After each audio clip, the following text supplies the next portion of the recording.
A gente, retomando o julgamento aqui, a gente vai para o item 26 da pauta, processo 10.880, 914.647, 2012, recorrente, grupo editorial Spagatti, LTDA. Interessado, Fazenda Nacional. Relatoria, João Paulo. Pode ler o relatório e o voto, João. Presidente, eu vou, se me permitir, fazer um resumo aqui do relatório para chegar no voto, porque trata-se de um processo muito semelhante àquele que nós acabamos de votar aqui. Nós estamos diante de uma manifestação de inconformidade contra um despacho decisório que não reconheceu o direito creditório postulado pela recorrente, pedido aqui de compensação, PERDCOMP, onde foi declarado crédito relativo ao pagamento indevido a maior de COFINS no valor de R$ 3.512,80. Houve a ciência do despacho em março de 2012, conforme consta nos autos de folhas 39, a manifestação foi protocolizada em seguida, na qual, em síntese, a recorrente junta a cópia da sua DCTF retificadora, alegando que, por conta disso, haveria o seu direito creditório.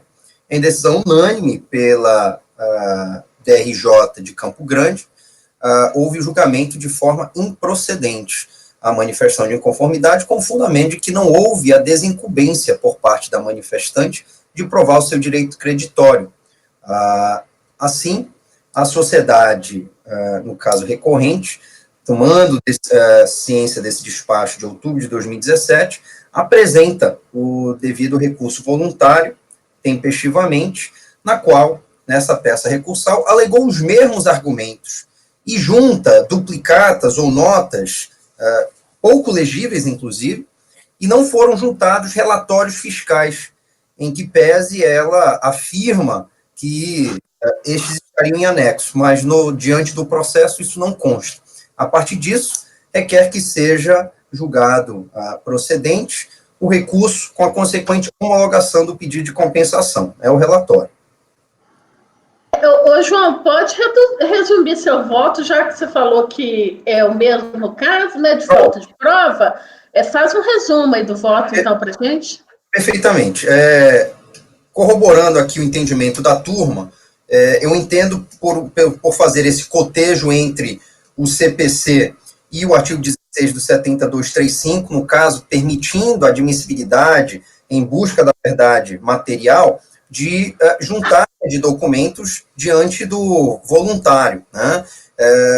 Entretanto, o que esse caso aqui nos traz é uma carência probatória, haja visto que os únicos documentos que foram juntados, muito embora também houvesse tido aqui uma intimação por meio da DRJ para juntar a documentação cabível, a contribuinte recorrente apenas junta essas duplicatas, como eu disse, pouco legíveis. Duplicatas essas que não fazem menção, não se relacionam de forma cronológica ou descritiva para demonstrar o seu direito creditório. Não há planilha, não há juntada de escrituração, absolutamente. Então, eu estou aqui, muito embora dizendo que a DCTF retificadora, a época feita antes do julgamento, que gerou, no caso, aqui a manifestação de conformidade, que isso não seria óbvio. Ela fez a retificadora, porém, não traz os documentos devidos. Logo, entendo, com base em tudo que acabo de informar, também nos votos anteriores a este, que a gente acaba de discutir e julgar, por votar pelo conhecimento e, no mérito, pela sua total improcedência a este recurso voluntário por carência, presidente. É com o voto. Alguém quer fazer alguma observação? Não? Lázaro? Acompanho o relator. Oswaldo? Com o relator. Fernanda? Não, depois do Oswaldo, Carlos? Acompanho o relator. Fernanda? Acompanho o relator. Marcos? Acompanho. Leonardo? Acompanho. Também acompanho. Então, acordo os membros do colegiado por unanimidade de votos negar provimento do recurso. O resultado desse processo vai se refletir nos processos de número 27 a 35 da pauta. Agora a gente vai passar para o 36 da pauta, processo 10.880.679.385.2009.74, recorrente LBS Local S.A., interessado Fazenda Nacional, relatoria de Oswaldo Gonçalves de Castro Neto. Pode ler o relatório e o voto, Oswaldo. Está na pasta.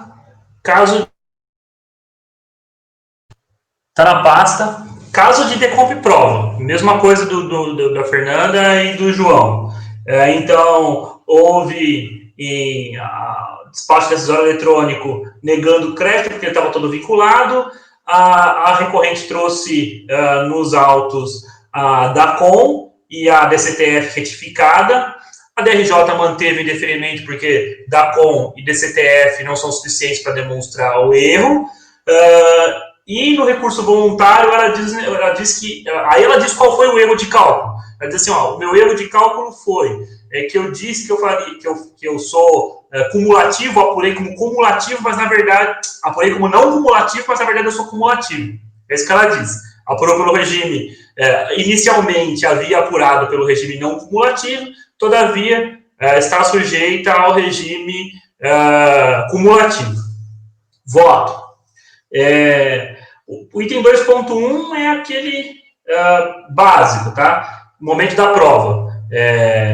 Geralmente até a manifestação de conformidade, todavia há exceções legais e eu aceito os documentos que ela trouxe por ser uma dessas exceções legais, tá? Agora sobre o item 2.2, já pode ir direto para o 2.2. Fisco e recorrente concordam que o ônus da prova em processo de compensação é do contribuinte. Divergem somente na aptidão dos documentos trazidos aos autos para demonstrar o equívoco que levou ao incorreto recolhimento inicial. A DRJ ressalta que DCTF é confissão de dívida. Assim, para desconstituí-la, deve o contribuinte, a recorrente do caso, demonstrar seu erro inicial, sendo o DACOM mera declaração insuficiente para tanto. A seu turno, a recorrente afirma que DCTF e DACOM originais e retificadoras, acompanhadas dos livros fiscais, são suficientes à demonstração de seu direito a crédito. Efetivamente, não há uma fórmula exata em matéria de prova de erro. Documentos tais ou quais que, sempre que corrigidos, o demonstram. É certo que a escrituração regular é princípio de prova, porém, o sem número possível de erros recomenda, não fosse a clara dicção legal, que essa escrituração veio acompanhada por documentos hábeis. Conte dito, se quer dizer que o documento hábil a demonstrar o erro deve ser aferido no caso concreto. Ou seja, não adianta dizer, não, errei, trouxe as notas, está aprovado, errei, trouxe a escrituração, está aprovado. Não é assim, depende do erro. No caso em análise, a recorrente alega que recolheu COFINS como se tivesse submetido a regime não cumulativo. Todavia, assevera, forte na Lei 11.051/2004, que está sujeita ao regime cumulativo, por prestar serviço no mercado de informática e afins. Como prova do alegado, a recorrente traz aos autos estatutos sociais que indicam como seu objeto sociais atividades relacionadas com a produção e manutenção de software e internet, sítios eletrônicos. Porém, os estatutos sociais coligidos pela recorrente foram emitidos posteriormente a novembro de 2005, período de apuração da COFINS, em 2008 e 2010, ou seja, ela trouxe estatuto social de período posterior, para demonstrar que ela se sujeita ao regime cumulativo e não cumulativo. Ademais, o demonstrativo de apuração de contribuições sociais indica como código de atividade econômica da recorrente outros serviços prestados principalmente à empresa. Em assim sendo, não restou demonstrado o regime de apuração cumulativo da COFINS, com incidência da alíquota de 3%, tornando imperiosa a manutenção da glosa. Antes posto, admito, por conta tempestiva, recurso voluntário, conheço e ali nego o provimento. Alguma consideração? Alguma observação? Lázaro? Acompanho o relator. Lázaro, Oswaldo, depois do Oswaldo é o Carlos. Carlos. Acompanho. Carlos, Fernanda. Acompanho. Marcos. Acompanho. João? Com o relator. Leonardo? Acompanho. Eu também acompanho o relator, então acordo aos meus colegiados por unanimidade de votos, sem negar provimento ao recurso. O resultado desse processo vai também se refletir nos processos 37 e 44 da pauta. Agora a gente vai para os itens 57. 57 da pauta, de relatoria de Lázaro, processo 15.374.966.088.2009.08, Rede Manaus Comércio de Pneus LTDA. A recorrente enviou o memorial, que está disponível na pasta compartilhada. Pode ler o relatório, Lázaro, e o voto.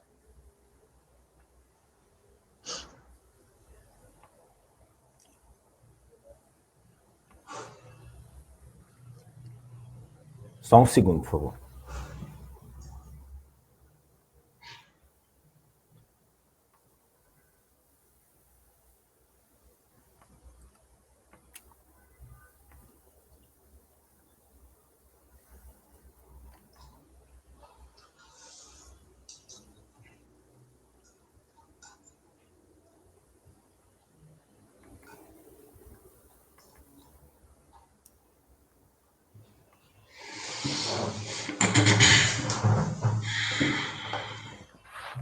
Caiu.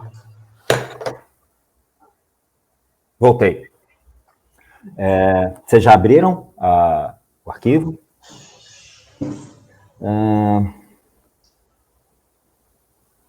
Tá. É o 57 aqui, né? Está aqui na sua pasta, né? Isso. Por bem descrever os fatos, adoto parcialmente o relatório da DRJ Recife, manifestação de conformidade. Só uma coisa, Lázaro, o 65 e 69 são iguais? Não, né? Você fez voto separado? Tá. Não, mas são iguais. Não tem diferença. Vou até olhar, vou até abrir depois, mas... Vamos 57 primeiro. Manifestação de conformidade, pedido de compensação indeferido, porque o crédito daria suporte em contrato integralmente alocado, é um caso muito parecido aos que a gente já vem julgando aqui.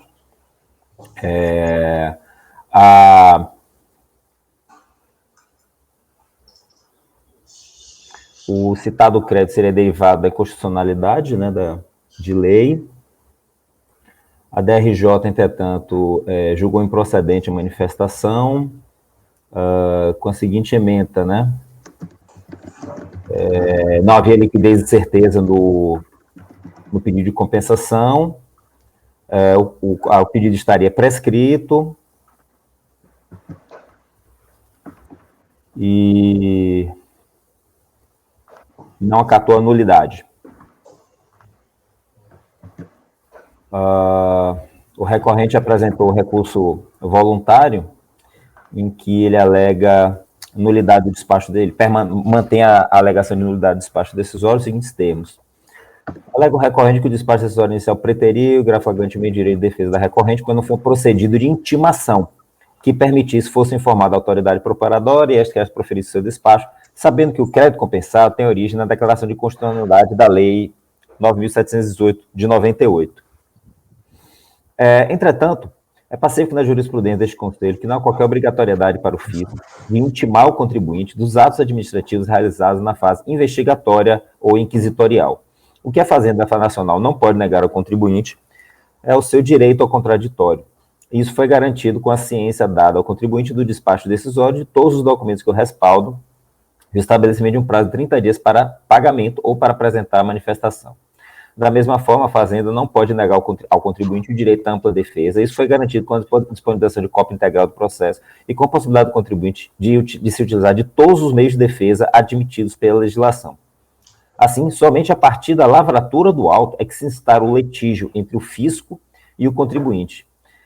O contribuinte terá, na fase impugnatória, ampla oportunidade de carrear os autos, documentos, informações, esclarecimentos, no sentido de tentar ilidir a tributação, inexistindo, assim, qualquer cesseamento do direito de defesa. Nenhuma norma legal exige que a Receita tenha que, a cada ato seu, intimar o contribuinte para que emita uma manifestação sobre o mesmo. Este entendimento está pacificado na súmula CAF número 46 e também nos precedentes que eu colaciona o processo. Pelo exposto, voto por negar provimento à preliminar de nulidade. Nem sabia que tinha súmula. Tem súmula disso. Opa! Deixa eu fechar meu áudio aqui, desculpa. Vamos seguir, né? Vamos... Podemos? Pode ler tudo. Alega o recorrente que não ocorreu a prescrição do seu direito, pois a DECOMP não homologada, de número 01252, é retificadora da DECOMP 06041, que foi entregue em 18 de janeiro de 2006, enquanto a retificadora foi em 22 de abril de 2009. Assim, o direito ao pleito de restituição do indébito de COFINS, recolhido a maior em 15 de maio de 2001, teria sido exercido em 18 de janeiro de 2006, dentro, portanto, do prazo quinquenal a que alude o artigo 168 do CTN. Inicialmente, deve-se afirmar que o prazo prescricional, neste caso, é de 5 anos, tendo em vista que o seu pedido de restituição foi entregue em 18 de janeiro de 2006, em conformidade com a súmula CARF número 91. O prazo de 10 anos, ele só é quando o pedido é apresentado antes de 9 de junho de 2005, o que não foi o caso. Quanto ao termo final desta contagem, tendo em vista que o valor que se reclama teve sua restituição pleiteada em 18 de janeiro de 2006, deve-se considerar que nesta data foi exercido o direito do contribuinte. A data da entrega da retificadora seria considerada apenas no caso de conter pedido diverso daquele pleiteado na declaração original. Pelo exposto, voto por dar provimento à preliminar de inocorrência de prescrição. Da apresentação de provas do direito do crédito compensável.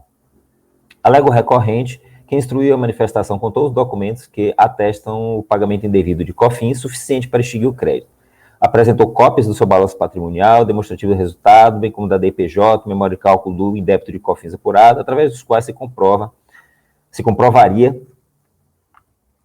que os 13.773 se referem ao indébito de COFINS que a contribuinte recolheu indevidamente, porque teve por base de cálculo receitas não operacionais do sujeito passivo. Sustenta que eventuais dúvidas acerca das informações prestadas em demonstração de resultado poderiam ter sido dirimidas mediante intimação da recorrente para que apresentasse os documentos que a autoridade fiscal entendesse pertinentes, requerendo a baixa do processo em diligência em homenagem ao princípio da verdade material. Analisando a memória de cálculo apresentada pelo recorrente, verifica-se que a razão para a alegação do pagamento a maior reside, segundo alega-se no recurso, na inclusão indevida do montante de R$ 459 mil na base de cálculo da contribuição social referente ao mês de abril de 2001.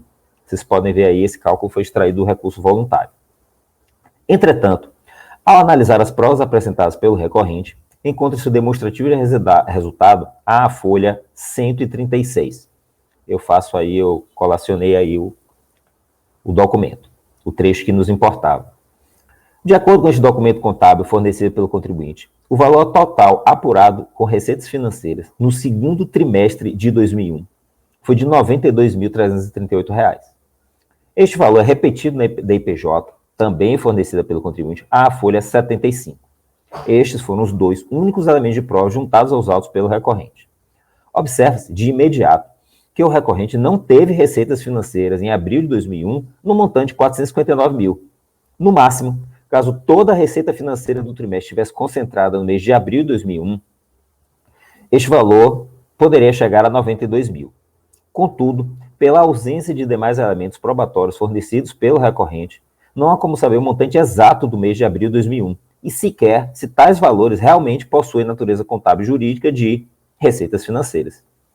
Tal situação foi identificada no acórdão da instância quo, conforme se depreende do seguinte excerto, que também consta do recurso voluntário. O próprio contribuinte ele colacionou isso no recurso voluntário dele, e eu faço a transcrição.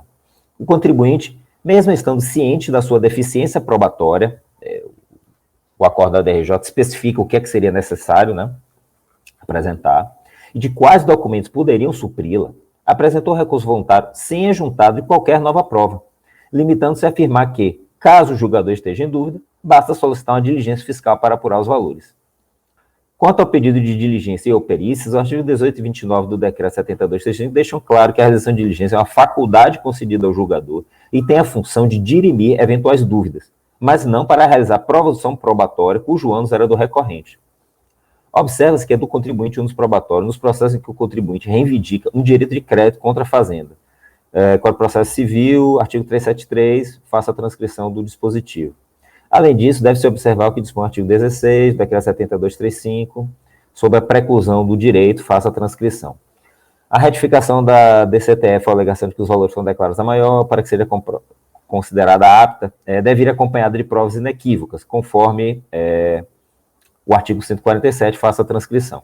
Não tendo o contribuinte apresentado qualquer prova do direito que pleiteia, voto por negar provimento ao recurso voluntário. Eu lembrei agora, todos os outros processos são no mesmo sentido. Eu fui nos demonstrativos que ele apresentou como prova, busquei a conta, a rubrica de receitas financeiras e comparei com o que tinha na memória de cálculo, que ele botou no recurso voluntário. A DRJ, se vocês olharem a defesa, ela se baseou unicamente em um único argumento para negar, que é a questão de que o período que ele apresenta dos demonstrativos, né, ele faz uma apresentação trimestral. Então, você não tem como aferir, como fazer prova do que é que você tem em um determinado mês, se o contribuinte apresenta a comprovação trimestral. É algo parecido com o que a gente tem o conceito inverso, né? Tem muitos autos de infração, inicialmente caiu muito, hoje nem tanto mais, que caíam, porque o fisco também ele fazia uma apuração, às vezes, de PIS e de COFINS a pagar trimestral, e se equivocava, e esses autos todos caíam por nulidade, porque, na verdade, a apuração teria que ser feita mensal, e o fisco, em vários momentos, aconteceu de se equivocar e fazer trimestral. É um raciocínio análogo. Eles não foram diretamente na questão dos valores, que eu fui olhar para conferir e agreguei essa questão aí também. É isso.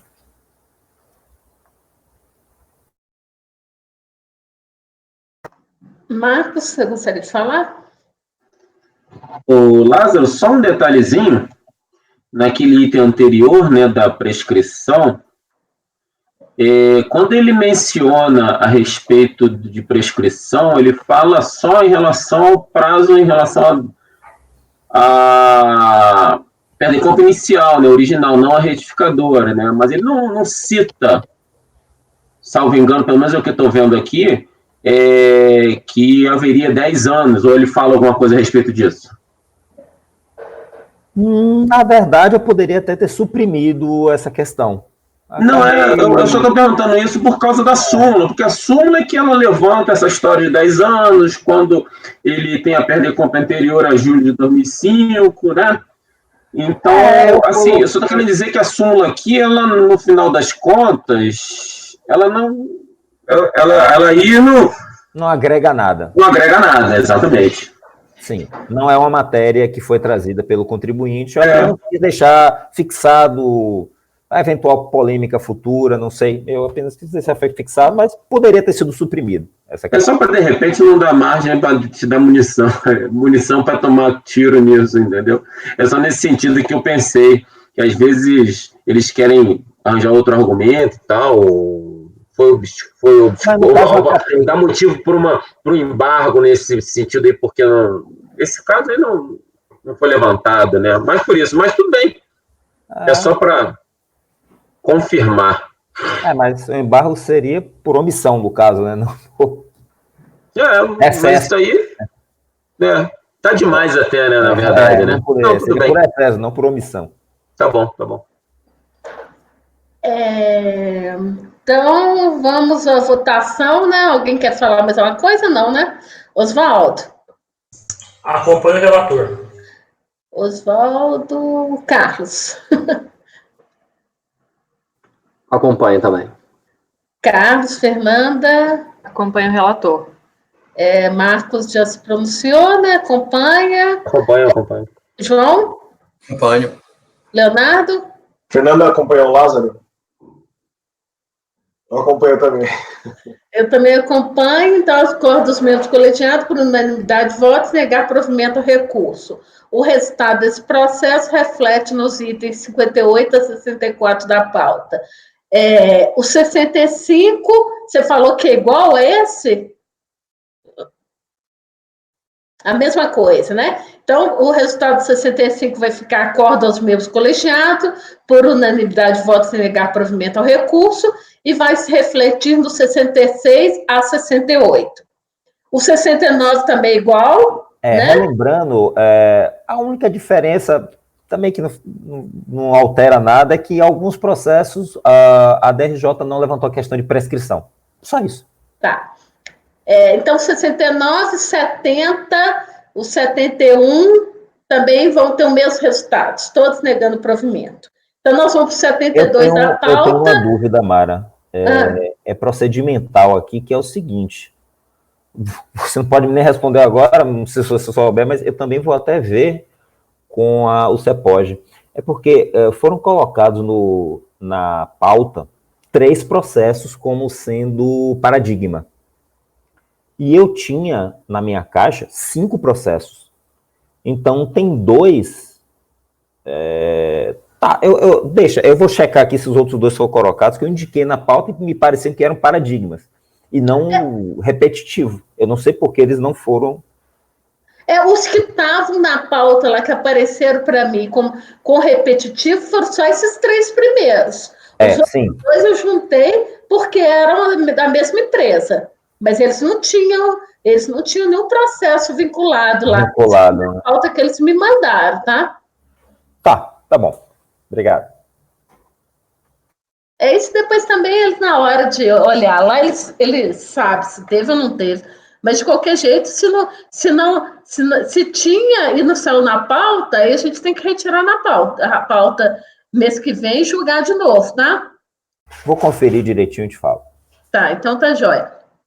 Então, a gente vai para o item 72 da pauta, da processo de relatoria da Fernanda, o processo 1388-904-141 de 2014-11, a recorrente é Sulplast, fibra de vidro e termoplast. Só para deixar claro, os itens 72, 76 e 81 são iguais. Tá, então na verdade, a gente consegue julgar tudo até o 81. Até o 81, que é o último, né? Eu não sei se ele é repetitivo ou não, mas sim, até o 81. O 81 não, o 81 tá sozinho. Então tá. Então vamos lá. Mas eu vou ler pelo 72, tá? Então tá jóia. O item 72, recorrente Sulplast. Por bem resumir os fatos dos autos, adoto parcialmente o relatório elaborado pela DRJ Florianópolis, o qual transcrevo abaixo. Trata-se de declaração de compensação apresentada em 24 de 6 de 2014 de crédito recorrente de pagamento indevido ao maior, de COFINS.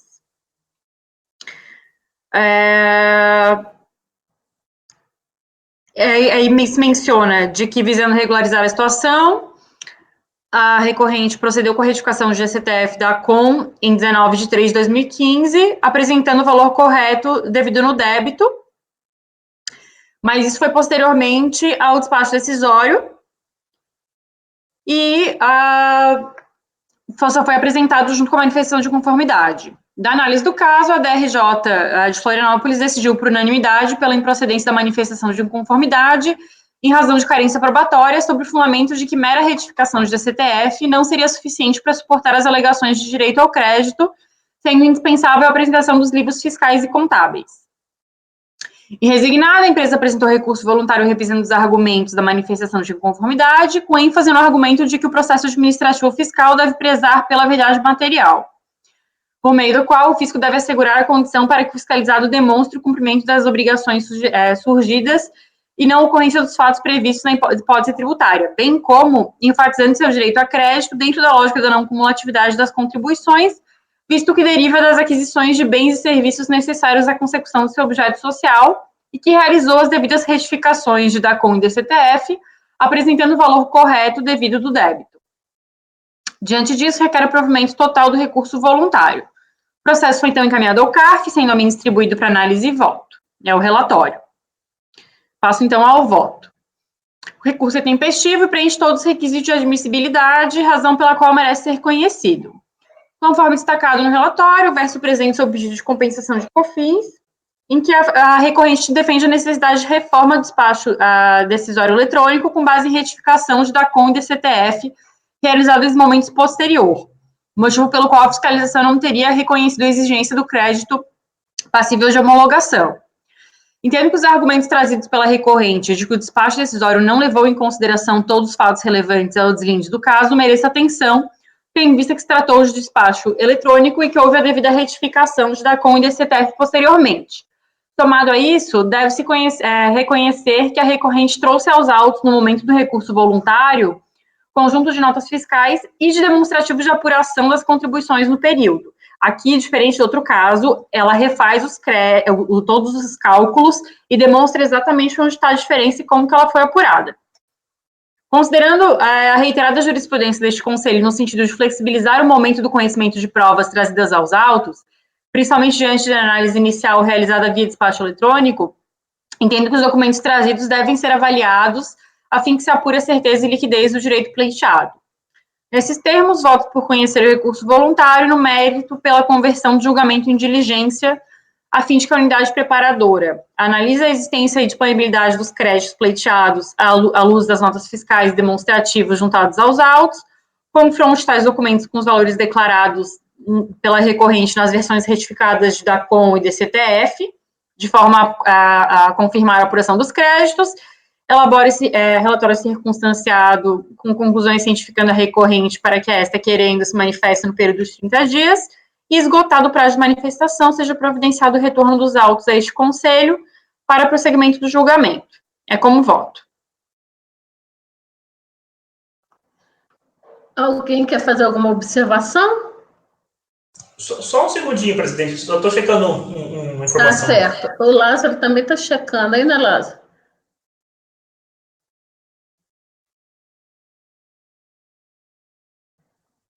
Nós estamos com tempo também.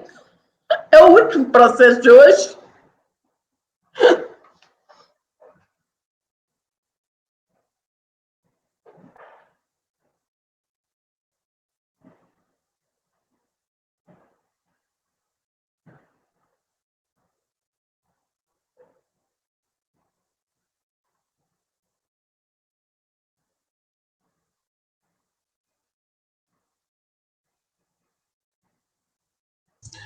Ele traz aqui notas fiscais e planilhas, nesse caso.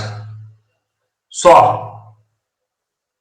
Aqui ele mostra como a diferença desse para o outro é que ele mostra onde está o problema do cálculo, que o outro não mostrava. Mas ele não traz documento contábil também. Ele não traz livro. Não, o razão não está aqui. Mas aqui eu entendo que é algo mais pontual do que o outro.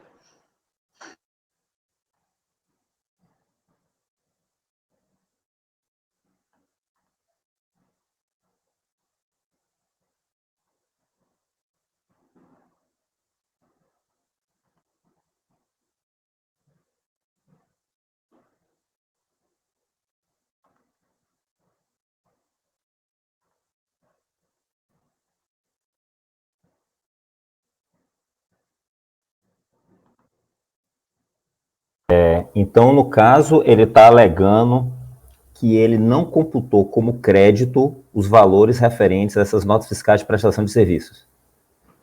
Agora está bem específico o pedido dele, ele apresenta as notas fiscais. Acho que já dá para... Para diligência. É indício, né? Não vai ser suficiente. Ele vai precisar, o fiscal que for diligenciar, ele vai precisar conferir o livro e tal, mas ele foi bem específico, e aí você pode entender, ele entendeu que a prova é suficiente, meu problema é prestação de serviços, isso não foi computado como crédito, então aqui minhas notas de prestação de serviço, eu quero que isso seja computado. Claro, o fisco vai ter que fazer todo o cálculo.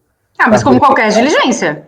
Sim, o fato de você estar com o livro lá ou não significa que o fisco não vai fazer esse cálculo. No outro, eu concordo com vocês, eu até mudei meu posicionamento. Aqui eu acho que realmente é o caso de diligência. Presidente, o João quer falar e depois o Oswaldo. Tá, João? Presidente, já foi aqui colocado tanto pelo Lázaro como pela Fernanda, que eu também vi aqui essa diferença em relação aos demais. Quero deixar claro o posicionamento que nós estamos adotando, né? Eu acho isso muito importante. Né, quando da baixa de diligência. Uns permitem, outros não, por quê? parece que qualquer documento que seja juntado de forma aleatória, só porque está juntado, ou sem conseguir a visualização, isso não corrobora o direito, dizendo que a diligência vai ser, né, vai trazer um resultado positivo.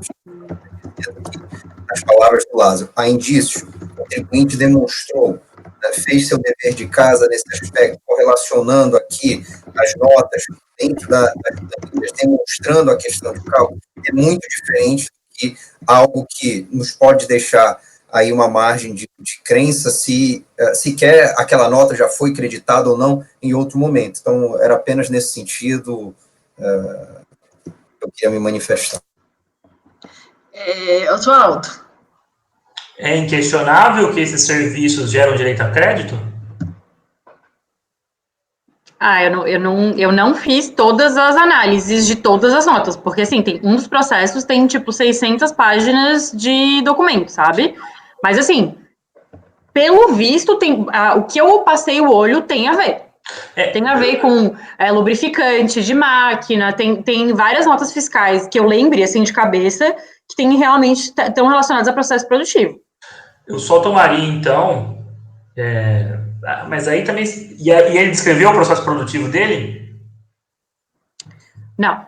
Ei. Mas é porque a questão se você não descreve o seu processo produtivo, na medida do que é óbvio, você tem direito a crédito. O que não está óbvio, aí você não tem direito a crédito. Então, na verdade, eu acho que, assim, o fato dele descrever ou não o processo produtivo dele, na verdade, garante que ele consiga provar o direito a crédito de uma forma mais extensa. Mas algumas coisas você não precisa de grandes explicações para ser algo óbvio dentro do que... Porque, tipo assim, você tem CNAE, você tem registro da Receita Federal. Então, algumas coisas... pelo próprio nome da empresa e pela forma como ela é registrada, isso aí a gente já consegue entender que ela tem direito a certos créditos. Eu achei, na verdade, o prejuízo de não ter descrito é dela.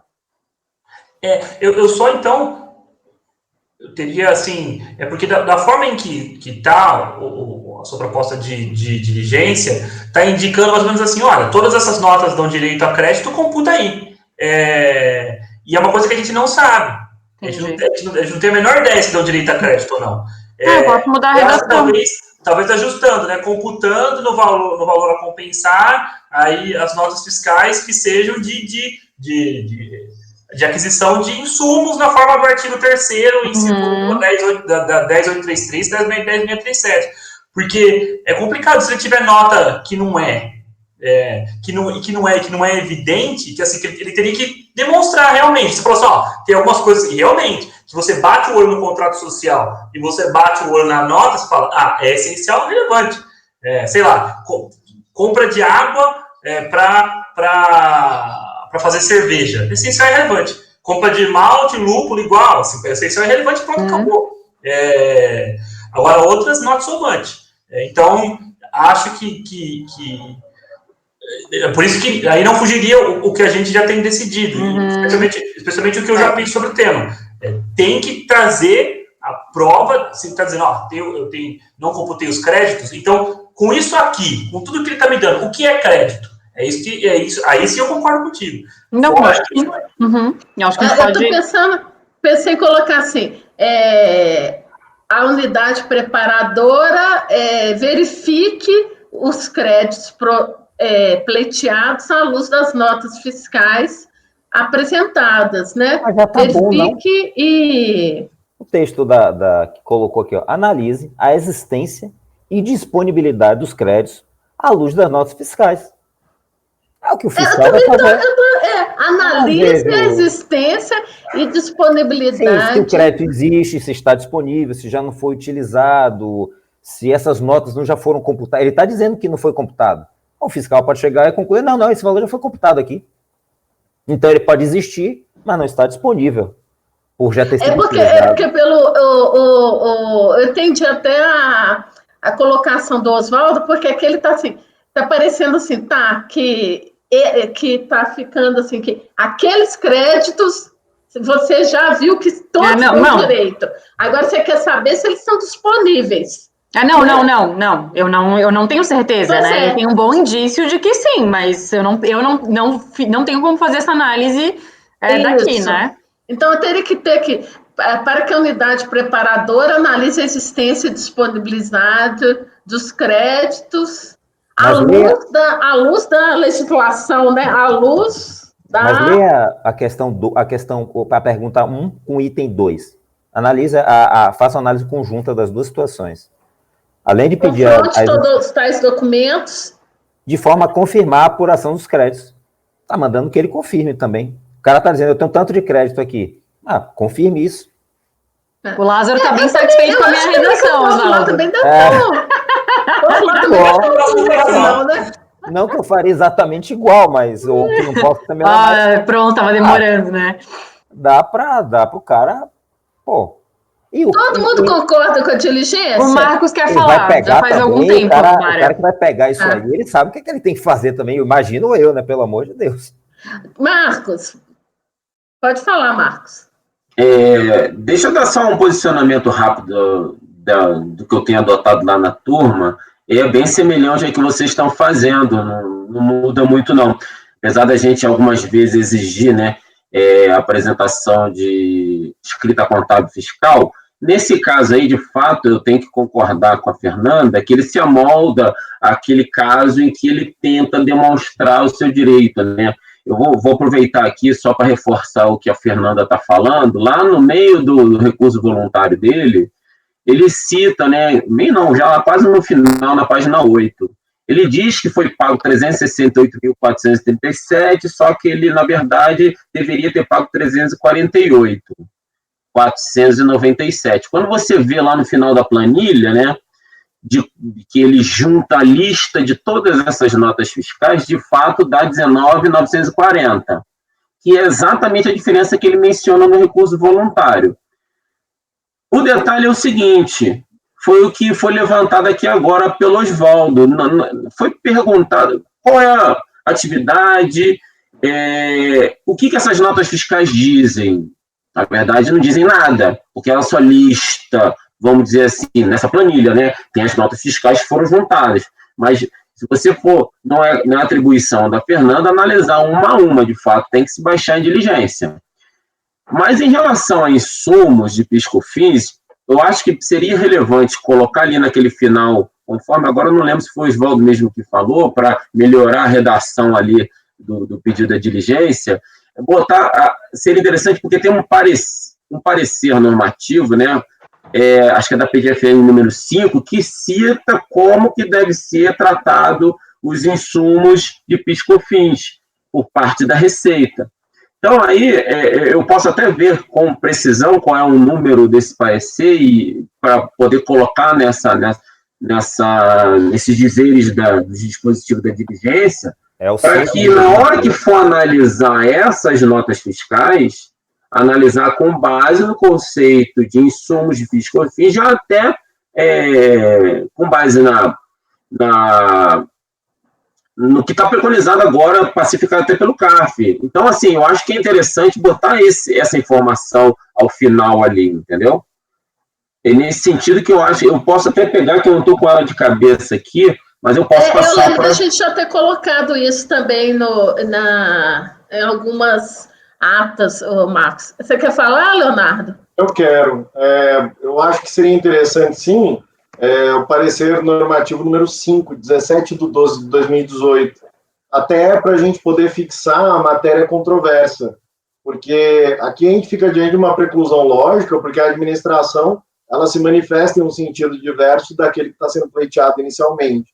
Então, eu não sei se a gente deveria restringir a análise àqueles insumos que estão contemplados pelo parecer, porque, eventualmente, a gente pode discordar dessa posição do parecer anterior.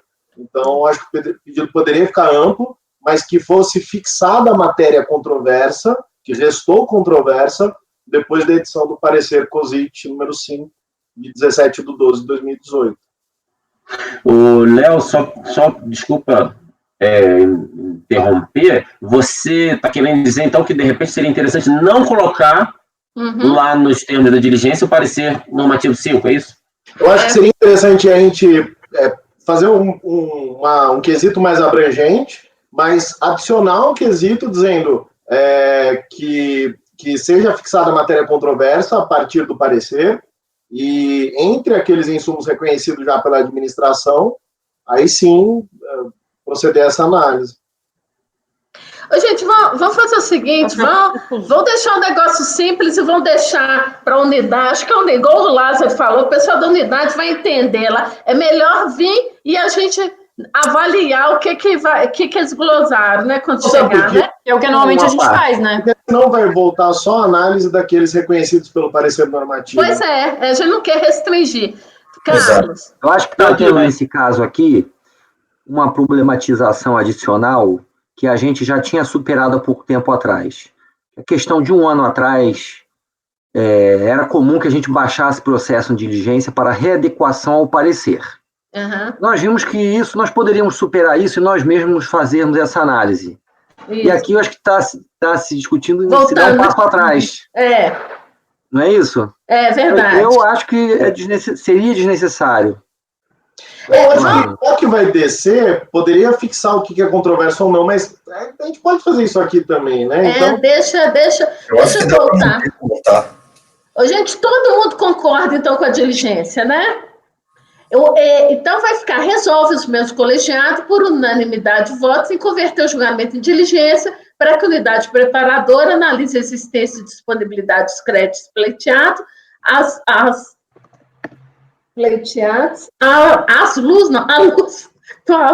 à luz das notas fiscais e demonstrativos juntados ao auto e confronte tais documentos com os valores declarados pela recorrente nas versões certificadas da ACON e da DCTF, de forma a confirmar a apuração dos créditos.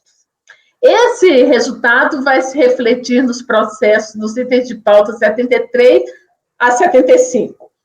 O 76 também é a mesma coisa, né? Mesma coisa. Então, o 76 vai repetir o resultado e vai se refletir nos itens 77 a 80 da pauta. O 81 também? Também. Então, o 81 também convertido em diligência. Com isso, nós encerramos a pauta de hoje e amanhã, às 9 horas, nós começamos com... Vamos ver, eu vou dar uma olhada aqui se vai ter sustentação oral. Se não tiver, a gente começa seguindo a pauta, o processo do João Paulo. Parece que amanhã cedo está dando uma olhada rápida aqui, tem pouco processo também, tá? Ana, pode terminar a gravação?